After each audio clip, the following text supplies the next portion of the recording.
Olá, eu me chamo Andressa Santos e eu vim aqui apresentar o meu projeto de pesquisa, cujo tema é Relações de Trabalho e Plataformas Digitais, revisando os elementos essenciais da relação de emprego. O tema foi escolhido porque, diante da realidade de hoje, que o Brasil enfrenta, em se tratar das diversas formas de ataque aos direitos da população, os direitos trabalhistas e previdenciários foram os que mais permaneceram em pauta, devido às reformas que já foram aprovadas e que já delineiam os desafios que o país hoje enfrenta em se tratar da mão de obra trabalhadora que, diante da perda de seus direitos, ou pelo menos da flexibilização destes, precisou buscar novas formas de sustento. Tudo isso tem um custo para o trabalhador e aqui a tentativa de, pelo menos, mostrar qual caminho seria o começo da solução desse problema.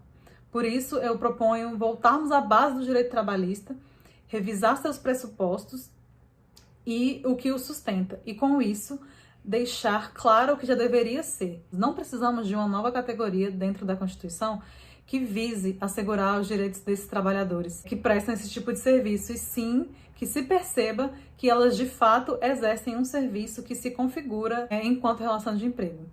Para isso, será necessário revisar o conceito de subordinação, que é a sujeição ou submissão ao poder de mando do empregador, e o de parasubordinação, sendo essa uma criação que objetiva a existência de uma espécie intermediária entre subordinados e autônomos. Porém, essa expressão trouxe consigo uma carga inferior imposta aos que nela se enquadram, e com isso foi criado um atalho para que a garantia dos direitos devidos aos trabalhadores não seja necessária. Com a anuência do termo, encontra-se então uma forma dita justificável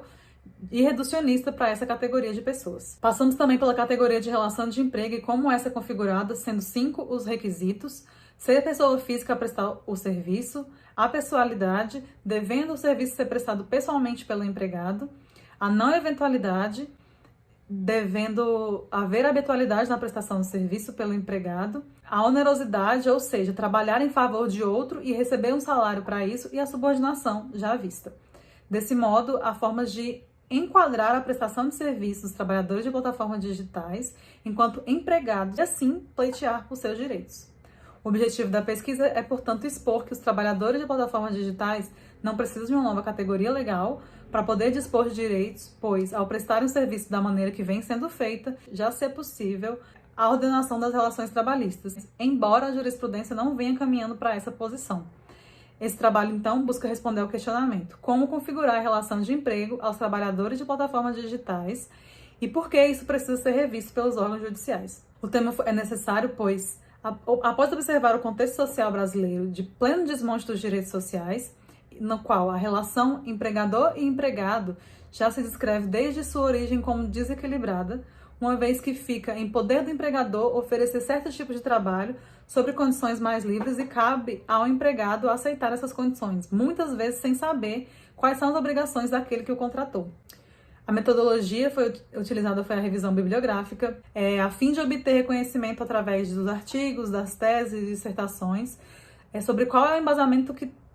teoriza essa discussão. Mostrar também que a ascensão de governos de direita trouxe uma volta de designações que já haviam sido superadas. Em seguida, temos a pesquisa jurisprudencial, que ocorre com a coleta de dados das principais decisões de tribunais regionais, com um contraponto com a Corte Constitucional e o Tribunal Superior do Trabalho. Assim, deu-se o início da pesquisa doutrinária, que também faz o contraponto, mostrando todos os retrocessos e prejuízos que contextos extremos, como o da pandemia, expuseram ainda mais essas pessoas a condições precárias,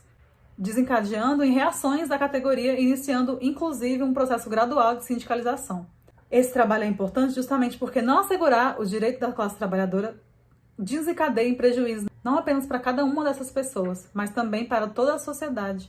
que vai tendo que aceitar concessões, muitas vezes negociando o que é inegociável, de forma que a Constituição deveria resguardar esses direitos para que não retornemos a contextos similares ao da Revolução Industrial. Nessa pesquisa, utilizo as decisões judiciais e, como bibliografia base, a doutrina do professor Maurício Godinho, além de artigos sobre a uberização do trabalho e as plataformas digitais, enquanto meio que promove o que já pode ser considerado hoje como a escravidão moderna. É isso e espero que vocês gostem. Até mais!